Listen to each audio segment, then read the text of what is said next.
Hey, what is going on, SMT Nation? It's your boy, the SMT. We've got the Verizon Q1 2021 earnings report.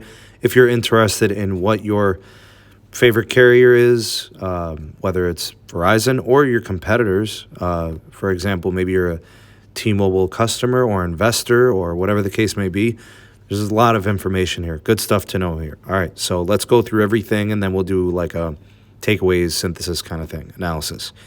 All right, so the takeaways, we've got some good and some bad.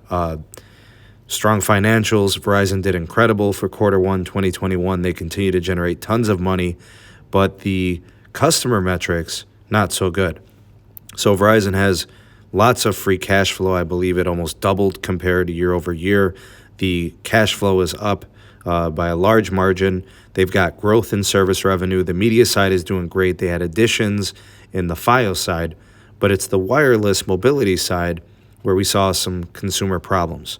All right, so let's take a look at some of these metrics. The operating revenue is up on the consumer side. I do believe that they were able to generate $23 billion in revenue, up 5%.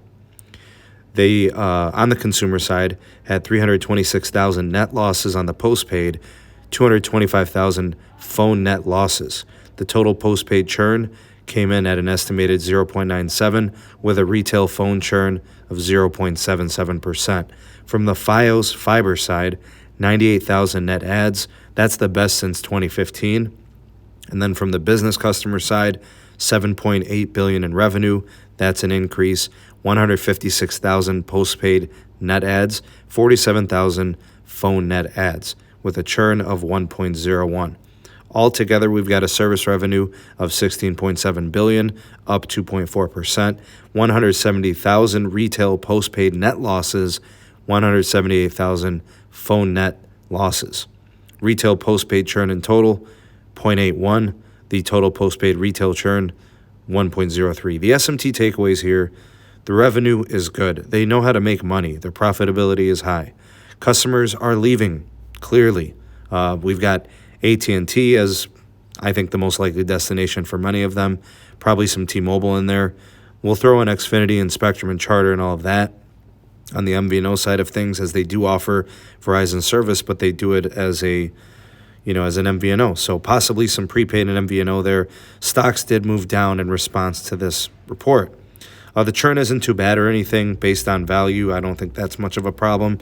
The Verizon pricing and plant construction may be an issue in the current economic times, but I don't think Verizon really cares all that much, honestly. With revenues being up and with profitability being high, it doesn't seem like they really care all that much. The only way we'd notice them to care is if they were to revamp their plans and make them cheaper, which just doesn't appear like it's something they want to do. For 2021, we have some guidance. The CapEx scheduled to be on track, 17.5 to 18.5 billion.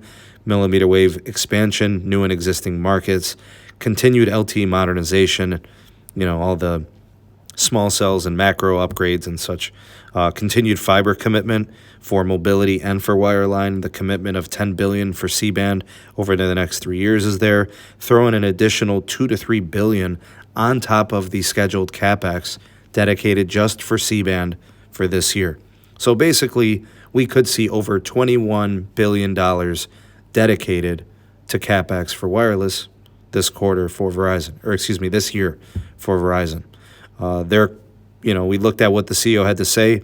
He mentioned that they have successfully created several vectors of growth: the wireless, the mobility, the home, the business, fixed wireless access, Fios, fiber, enterprise. They seem to be very happy with everything that is going on over at Big Red. Now, there's a lot to take away from this. I'm getting the impression Verizon doesn't really care to be the biggest carrier anymore. It looks like they were satisfied with the growth in the financials and the growth of their future business. They don't really seem all that concerned about losing some of those customers. Obviously, it's a big 5G big push this year with millimeter wave and C-band investments.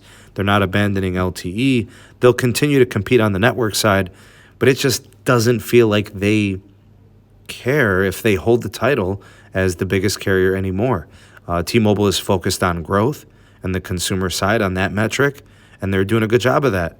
And Verizon just doesn't seem to be on that same page. But they are competing on the network side. The device upgrade rate is up big time. First time in 4 years they've had that. The C-band investment is ongoing. It has started. It is up. They've already invested up to $40 million as of today, which it's just been their initial shipments. Fios is still a thing. It's strong. There's growth. It's got some revenue. C-band obviously is going to be huge, mentioned frequently throughout the day.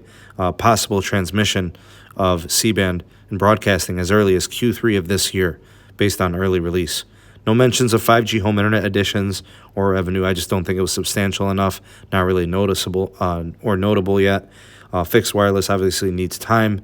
No carriers are reporting this yet, but I do think maybe T-Mobile might be doing that May 4th. We'll see what happens there. Customer losses of this magnitude is obviously not sustainable, but we'll see how Verizon responds. I kind of wonder, are they going to run any promotions? Are they going to do something with their plans? Are they going to decrease pricing? Like I said, I think it's an unlikely scenario, but in order to become more competitive for the customers they have lost or to take customers from the other carriers, they're just going to have to offer more competitive pricing. It just feels like that's the last thing that they need to do because the value proposition is good. They have Hulu, they have Disney, they have Apple, of all these relationships, ESPN Plus. But in the long term, it's unsustainable. You just can't lose customers at that clip. They lost a lot. And, the near term, they could probably stop the bleeding. But historically, when I look at Verizon's numbers, they've always had historically bad quarter ones.